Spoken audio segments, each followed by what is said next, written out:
హల్లెలూయా. Good morning. తెల్లవారిందండి, పక్షులు కిచకిచలాడుతున్నాయి, సూర్యోదయం జరిగిపోయింది, 7 గంటలైంది. ఇంకా మీరు మేల్కోలేదా? ఈ పాటికే మీరు మేల్కొని వ్యక్తిగతంగా ప్రార్థించుకొని మరలా దేవుని వాక్యాన్ని ధ్యానించడానికి సిద్ధపడి ఉన్నారని నమ్ముతున్నాను. రండి,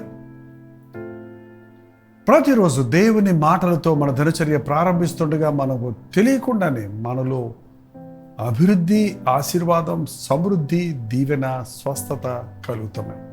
గమనించి చూసుకోండి. దేవునితో సమయం గడిపేవారు అన్ని విషయాలలో వర్ధిల్లుతారు. ప్రార్థన. పరిశుద్ధుడా, నీకు వందనములయ్యా. నీతో మా దినచర్య ప్రారంభించి నీతోనే దినచర్యను ముగించుటకు, మా బ్రతుకంతా నీతో కొనసాగుటకు మాకందరికీ సహాయం చేయమని క్రీస్తు నామంలో అడుగుచున్నాను తండ్రి. ఆమేన్. ఎలా ఉన్నారు? బాగోలేదంటున్నారా? బాగలేదండి. పరిస్థితి బాగోలేదండి, మనస్సు బాగోలేదండి, ఆరోగ్యం బాగోలేదండి, ఇంట్లో పరిస్థితి బాగోలేదు, దేశ పరిస్థితి బాగోలేదు.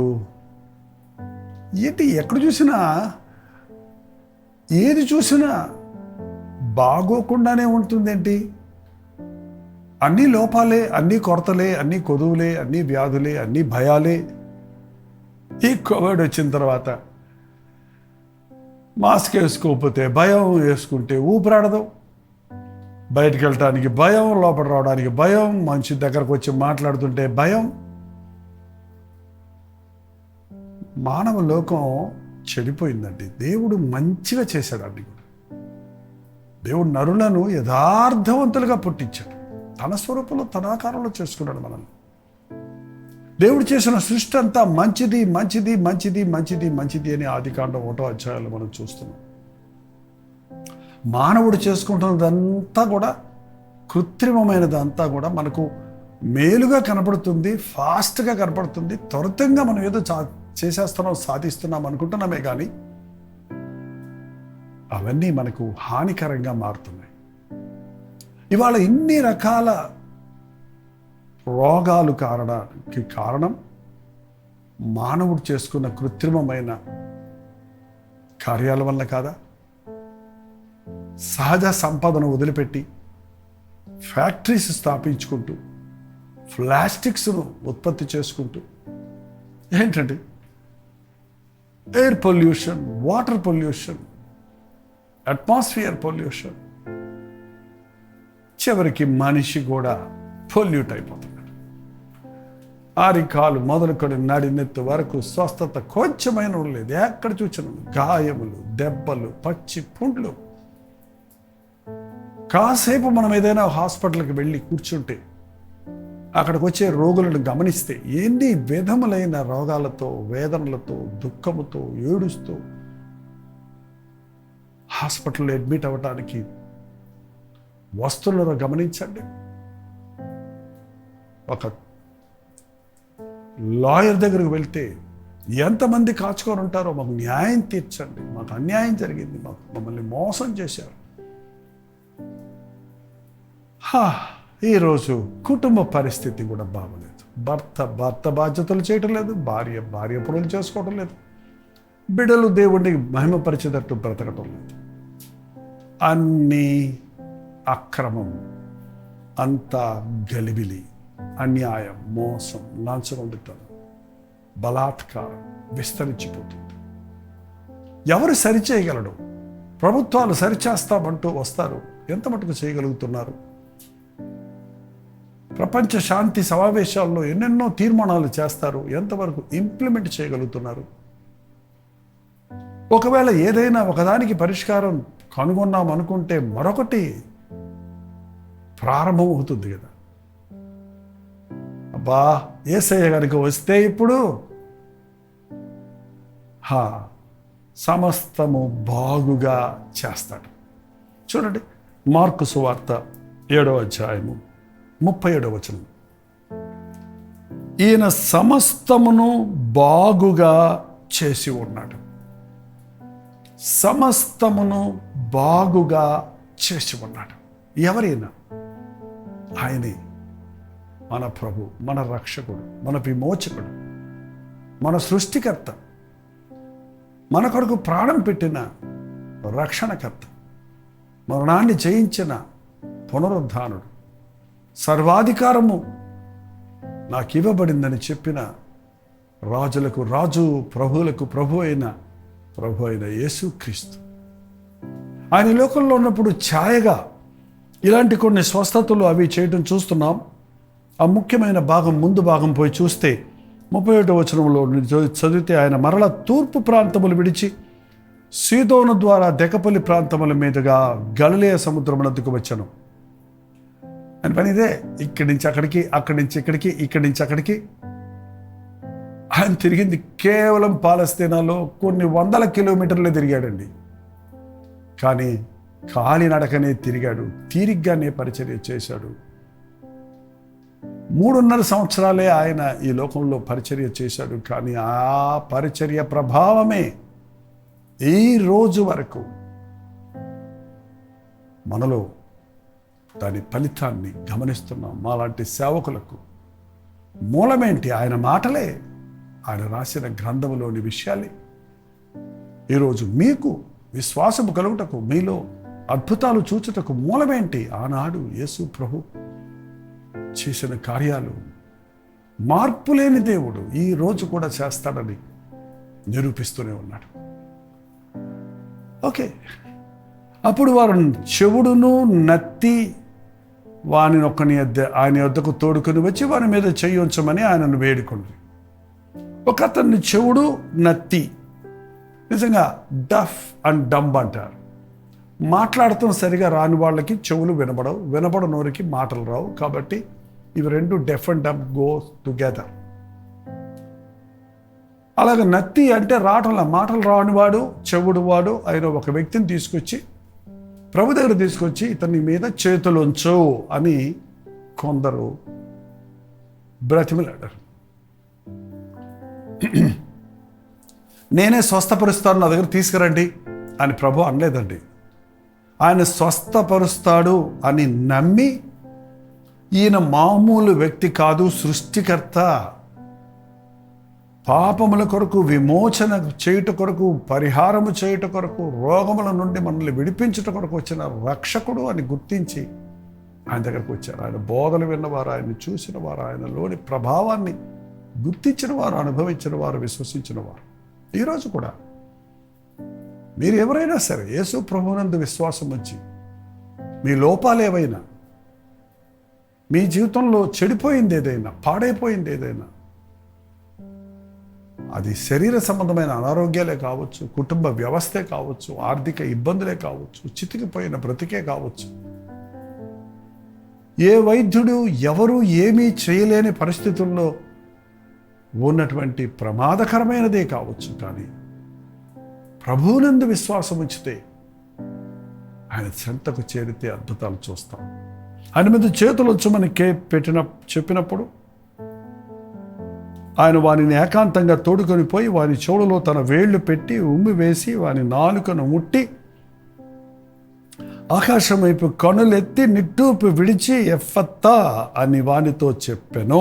ఆ మాటకు తెరవబడును అని అర్థము.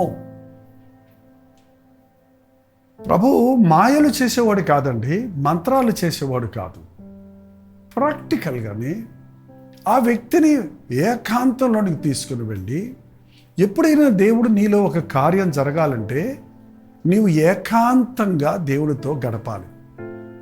ఈ అనుదిన ధ్యానంలో నీవు వింటున్న వర్తమానము నీ హృదయంలో క్రియ జరగాలంటే, ఇది ముగిసిన తర్వాత నువ్వు ఏకాంతంగా గదిలోకి వెళ్ళి తలుపు వేసుకుని నీ స్థితిని చెప్పుకుంటే, నీ బలహీనతను చెప్పుకుంటే, నిన్ను ముట్టడానికి ఇన్స్టెంట్గా నీలో ఒక అద్భుతమైన కార్యాన్ని జరిగించడానికి ఆయన శక్తి కలిగిన వాడిగా ఉన్నాడు. నిన్నే కదా విన్నారు, ఆయన మార్పు లేనివాడు. ఏకాంతంగా తీసుకుని వెళ్ళి చెవుల్లో వేళ్ళు పెట్టి ఉమ్ము వేసి ఆకాశం వైపు కనులెత్తి ఎఫెత్తా ఎఫెత్తా అని చెప్పాడు. There is a procedure. ఊరికే మాయలాగా ఇట్లా అనలేదు. ఆ చేతులను చెవులలో తన వ్రేళ్లు పెట్టాడు, తను ముట్టాడు. ప్రభు హస్తాలలో స్వస్థత ఉందండి.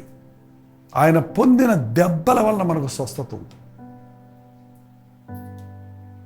ఆయన ఉమ్మి అంటే మనం అసహించుకుంటాం. మీరు ఒక డెంటిస్ట్ దగ్గరికి వెళ్తే ఆ డెంటిస్టు ఆ లోపట ఊరేటువంటి లాలాజలాన్ని ఊసేయమండు,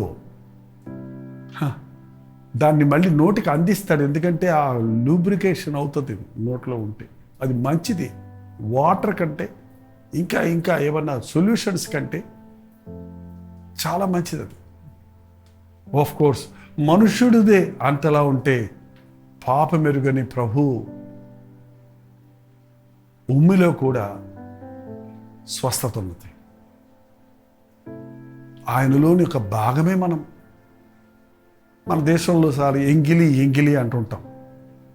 ఏంటండి, తల్లి పాలు తాగే బిడ్డ ఎంగిలి అంటదా? అన్నదమ్ములు అక్కచెల్లెళ్ళు కలిసి భుజిస్తారు, భార్యాభర్తలు కలిసి భుజిస్తారు. అది ప్రేమకు, ఆప్యాయతకు, వన్నెస్కి గుర్తుగా ఉంది.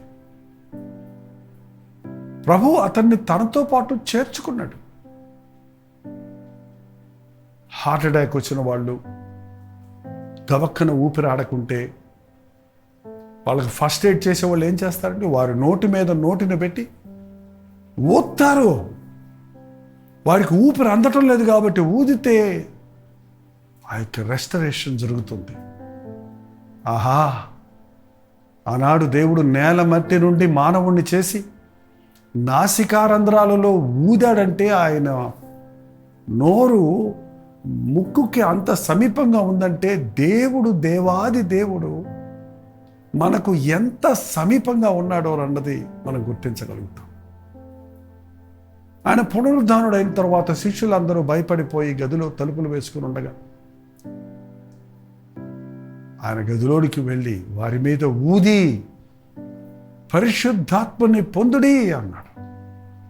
బలహీనులైన వారు, పిరికి పందలుగా పారిపోయిన వారు, ఇక మేమేమీ చేయలేమనుకున్న వారు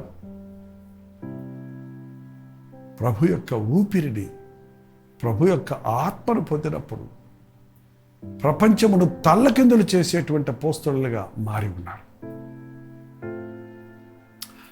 ఎఫెత్తా అనగా తెరవబడుట అన్నర్థము. సాతాను బంధించిన వాటిని ప్రభు విడిపిస్తాడండి.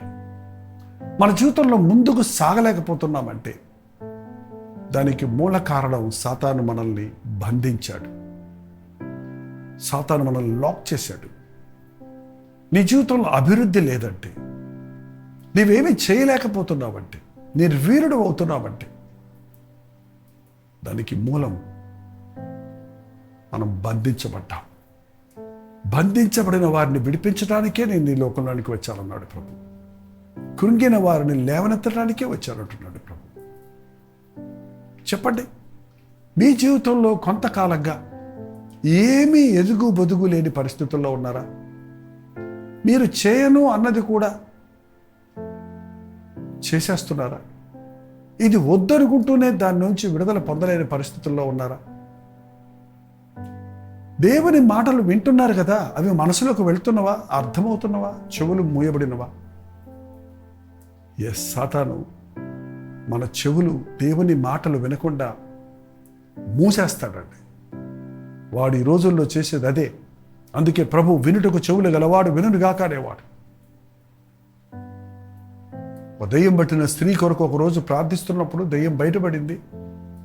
ఏమైందమ్మా, నువ్వు దేవుని వాక్యం వింటున్నావు కదా, చర్చికి వెళ్ళాను అంటున్నావు కదా అంటే ఆమె చెప్పిన మాట ఏంటంటే, అయ్యా పాస్టర్ గారు ప్రార్థన చేసుకుందామన్నప్పుడు కళ్ళు మూసుకున్నాను.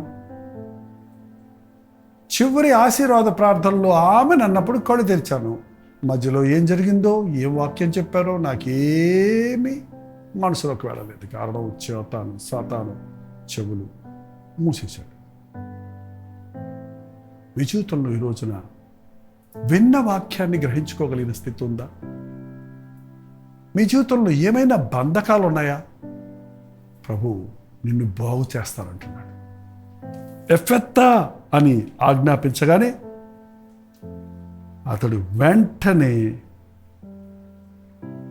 అతన్ని అంతట వాని చెవులు తెరవబడిను, వాని నాలుక నరములు సడలి తేటగా మాటలాడుచుండను. తేటగా స్పష్టంగా మాట్లాడుతున్నాడు. నెత్తోడుగా ఉన్నవాడు, వినపడిన వాడు చక్కగా వినపడుతుంది. ఏదో 1 2 3 4 వాడిందా అని ఈ రోజుల్లో కొంతమంది చెప్తున్నారు, కానీ అది కాదు. దేవుడు స్వస్థపరిచినప్పుడు అది పరిపూర్ణమైన స్వస్థత. ఇట్స్ నాట్ తమాషా కాదు. ఆయన విడిపిస్తే అది ఎన్నిటన్నిటికీ విడుదల.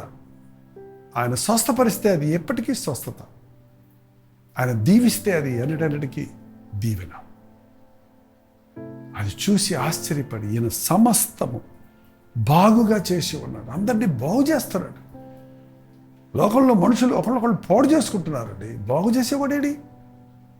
యేసు ప్రభు, నేను మనుషుల్ని బాగు చేయడానికి వచ్చాను, నేను ఆరోగ్యవంతుల కొరకు కాదు, రోగుల కొరకు వచ్చాను, నశించిన వారిని వెతికి రక్షించడానికి వచ్చానంటున్నాను. మీ జీవితంలో ఏది బాగోలేదు ఇవాళ? మీ కుటుంబ పరిస్థితి బాగోలేదా? మీ ఆరోగ్యం బాగోలేదా? మీ ఆర్థిక వ్యవస్థ బాగోలేదా? దేవుడు బాగా చేస్తానంటున్నాడు. ప్రభా, నీ చేతులు నా మీద ఉంచి నన్ను బాగు చేయవా? నీకు ఇష్టమైతే నన్ను ముట్టు అని కుష్ఠరోగి వచ్చి ప్రభు ముందు నిలబడ్డప్పుడు, నాకు ఇష్టమైన శుద్ధుడు కమ్మనగానే వెంటనే అతడు స్వస్థపడ్డాడు. చూడండి, ఇవాళ పాపపు కుష్ఠు నుండి, మన పితృపారంపర్యమైన వ్యర్థ ప్రవర్తన నుండి, మూఢత్వం నుండి, అజ్ఞానం నుండి, అవిశ్వాసం నుండి మనల్ని విడిపించడానికి ప్రభు ఈరోజు తన వాక్కు ద్వారా మిమ్మల్ని దర్శించడానికి ఆశ కలిగి ఉన్నారు.